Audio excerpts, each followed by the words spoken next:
nakikiusap ako. Bawiin mo na yung statement mo. Magsabi ka na ng totoo. Bakit yung ba pinagpipilitan na nagpabayad ako? Akala ko ba matino kang tao? Mabuti kang ama. Kakayanan ba magpakulong ng isang inosenteng anak? Nandito kanina si Manuel. Hindi ko po kayo nilaglag. May na-discover yung private investigator ko. Baka makatulong to. I-discredit si Timo. Oh, Manuel, may good news si Noah. Narinig ko nga eh. Bida na naman siya, tsaka tuwan-tuwa ka nga eh. Ano naman problema mo? Ikaw ang problema. Sobra-sobra na yung pangingilam mo sa pamilya ko eh. Hindi naman yata kailangan ng tulong ko dito eh. Talaga ba, Manuel? Pinaiiral mo yung pride mo? Noah! Noah!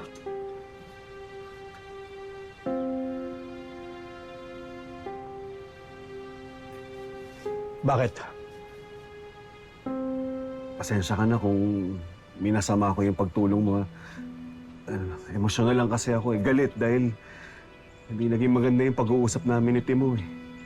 Tapos nanliliit yung pakiramdam mo kasi wala akong magawa para sa anak ko samantalang ikaw. Basta, pasensya na talaga pare ah. Okay. Apology accepted. Salamat. Sana ituloy mo pa rin yung pagtulong kay Colleen ha. Oo naman. Sige.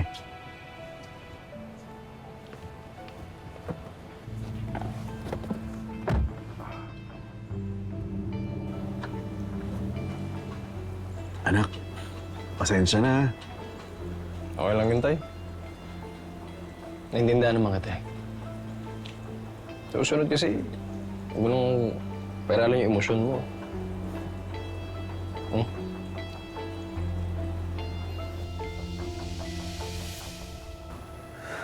Jessica, anak, bakit malungkot ka? I love you, Dad. Please forgive me. Kami ni Mommy. Please forgive us, Dad. Take care of Mommy, Dad. Jessica.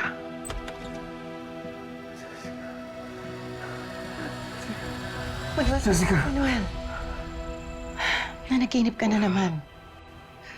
Si Jessica ba uli? Oo. Pareho nung una pero ngayon hindi buo kagaya ng dati. Ano pa nang ginagawa mo dito? Maitatanong lang sana ako kay Jeffrey. Gusto rin kitang kausapin. Ayoko matulog na galit sa'yo. Velma, pasensya ka na sa nangyari kanina kay Noah. Kinausap ako ni Jeffrey. Kwento niya sa akin kung anong nangyari sa usapan ninyo ni Timo. Oo, pero hindi naman excuse yun para gawin ko yun eh. Alam mo, sa totoo lang, nagsiselos kasi ako. Wala ka namang dapat ipagselos, Manuel. Yung nangyari sa amin ni Noah, wala na yun. Matagal na. Hindi ka nagalit? Nag-sorry ka na. Okay na tayo. Hindi na para magkasamaan pa tayo ng loob.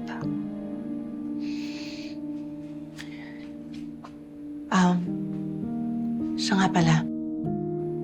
Tumawag nga pala si Noah. Itutuloy niya yung pagtulong sa atin. Sige. Matulog ka na ulit.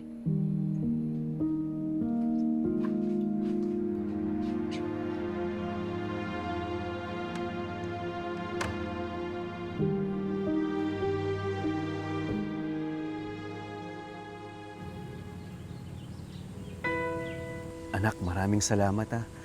Dinalaw mo ako sa panaginip. Kaya lang, bakit ganun anak? Paulit-ulit eh, tapos umiiyak ka. Tapos sinasabi mo na patawarin ko kayo ng mami mo at alagaan ko siya.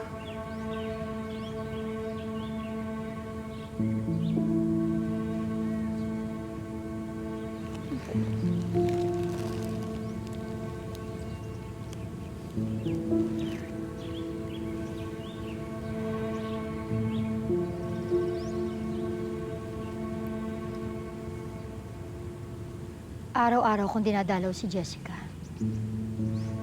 Gabi-gabi niya akong dinadalaw sa panaginip. Sinasabi niya sa akin,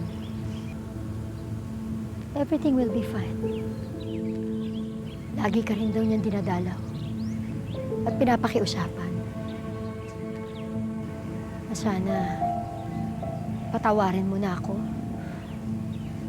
at alagaan.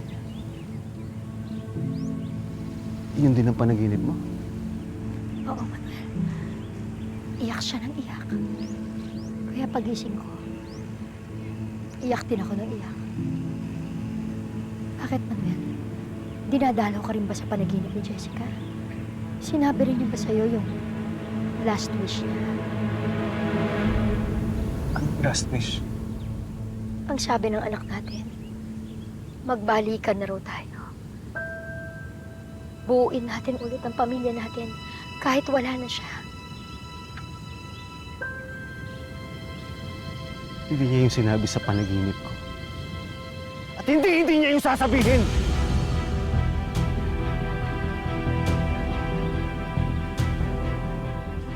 Kung sa bagay,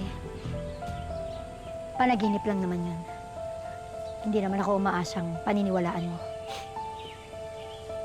Pero may isa pa siyang sinabi sa panaginip ko. Ang sabi niya, hindi raw siya tinulak ni Colleen. Ang gusto niya, mapawalang sala ang ating Lo, it pains me dahil hindi ako sang-ayon.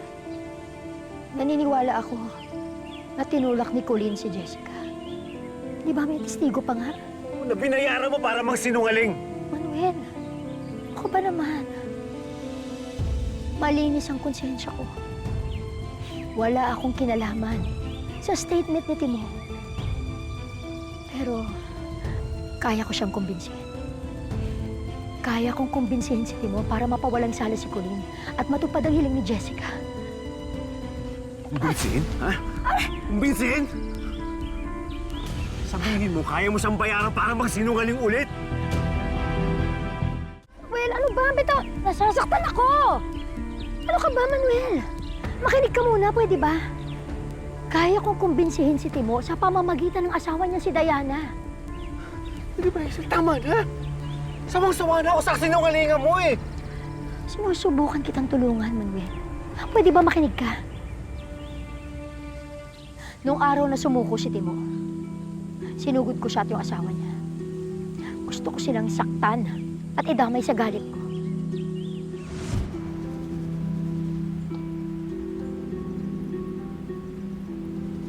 Ikaw ba si Diana Malaban? Opo, ako nga po. Sino po sila?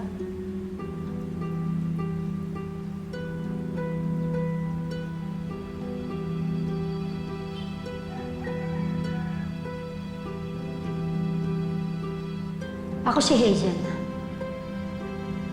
Ang ina ni Jessica Cruz. Ang binangga at pinatay ng asawa mo si Tim. Patawad po, ma'am! Ma'am! Hindi po sinasadya ni Timo yung nangyari. Patawarin niyo po siya, ma'am. Bitawan Sorry mo. po, ma'am. Bitawan mo ako. Tumayo ka dyan. Huwag mo akong dramahan. Napaka-demonyo ng asawa.